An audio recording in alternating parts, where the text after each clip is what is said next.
안녕하십니까?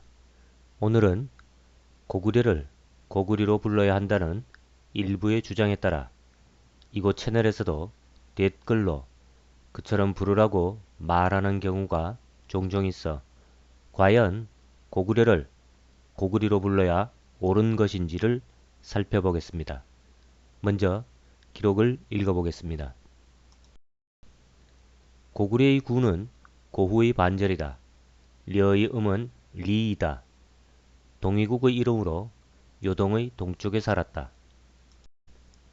중국 측의 기록에 따르면 고구려의 려를 리로 발음하라고 합니다. 또한 이 주장이 조선시대에도 있었다고 합니다. 하지만 이는 고구려라는 국명을 제대로 이해하지 못하고 고씨의 구려라고 주장하고 있는 이들의 주장일 뿐입니다. 계속해서 기록을 읽어보겠습니다. 고구려는 높고 큰 굴이고 굴은 나라이다. 살던 굴이 도읍이 되었기 때문이다. 구려라는 발음은 고구려 말로 굴이다. 고구려라는 국명의 뜻은 높고 큰 굴이라는 뜻입니다. 고구려의 언어에서 굴은 곧 나라를 가리킵니다.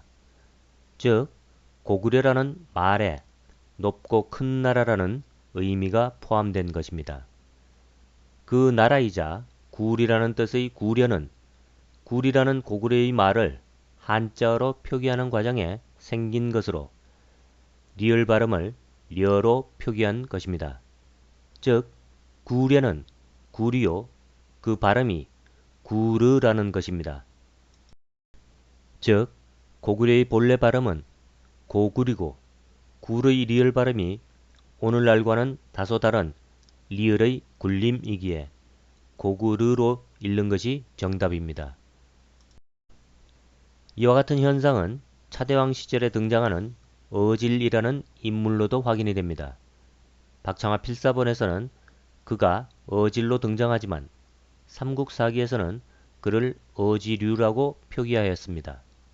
이는 어지르라는 발음을 한자화하는 과정에 리을 발음을 류로 표기한 것입니다. 또한 미천왕의 이름인 을불 역시 을부르라는 이름을 중국 측 기록에서는 을불리로, 삼국사기는 을불로 표기한 것입니다. 유리왕의 경우도 마찬가지입니다. 유리라는 이름이 유리 혹은 유르로 기록된 것은 그의 이름이 해유르였기 때문입니다. 따라서 굳이 고구려의 본래 발음을 찾고자 하면 고구리가 아니라 고구르입니다. 계속해서 기록을 읽어보겠습니다. 구르도 마찬가지로 구려라는 글자에서 따온 것이다. 우리가 성으로 인식하는 구루라는 말도 구려와 마찬가지로 굴이라는 뜻을 가진 단어라고 합니다. 즉 구루 역시 굴이라는 발음의 고구려 말을 한자화하는 과정에서 나온 것으로 구려의 려 대신 루라는 한자를 사용한 것입니다. 계속해서 기록을 읽어보겠습니다. 구기려 이 려지의 뜻은 대소의 발을 걷어올려 빛을 환하게 비추게 한다는 것이다.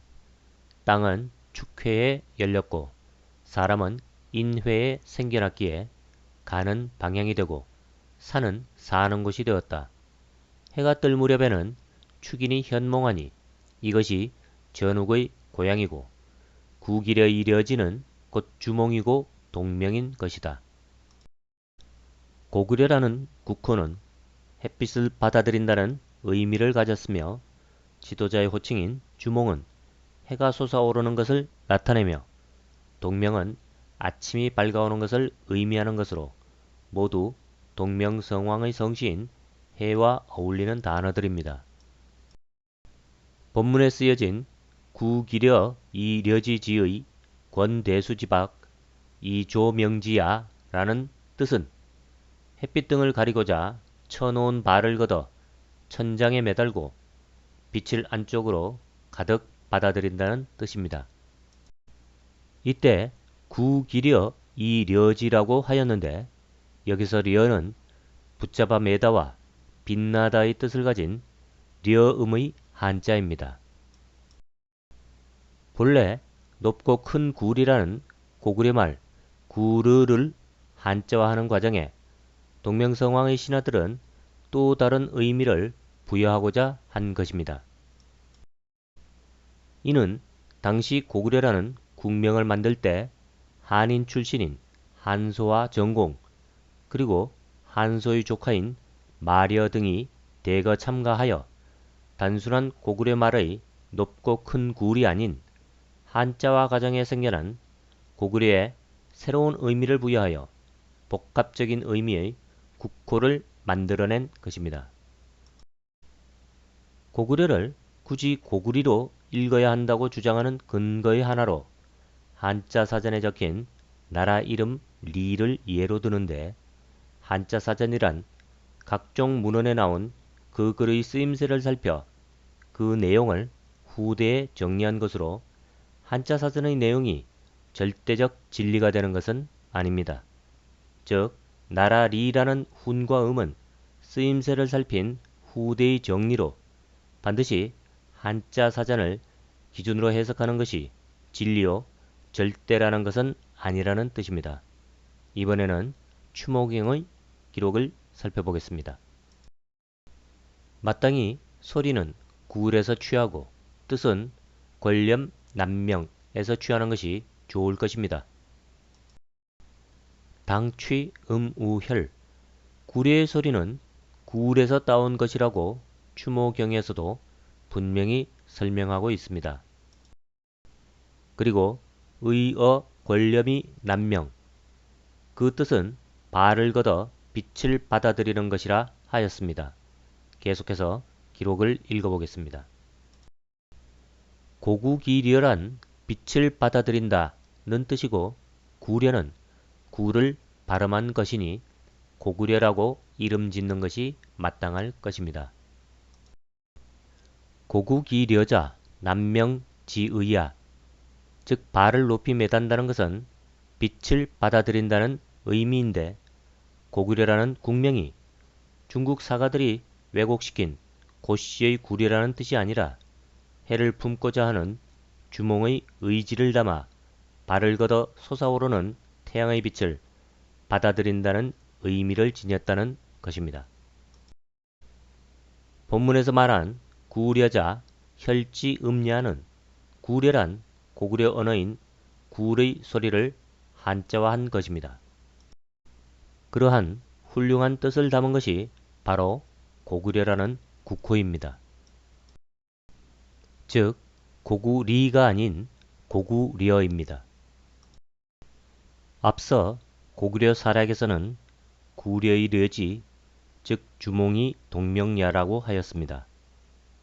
즉 발을 메어 해가 뜨는 그 빛을 받아들이는 것이 곧 해가 솟아오르는 장면을 나타내는 주몽이고, 동쪽이 밝아온다는 동명인 것입니다. 고구리를 주장하는 학자는 장수왕이 국호를 고구려에서 고려로 바꾸었을 것이라고 주장하는데, 이는 충분한 근거가 없는 주장입니다. 기록을 읽어보겠습니다. 서기 621년 7월 을축일 고구려 왕 건무가 사신을 보내 입공하였다. 건무는 원의 동생이다.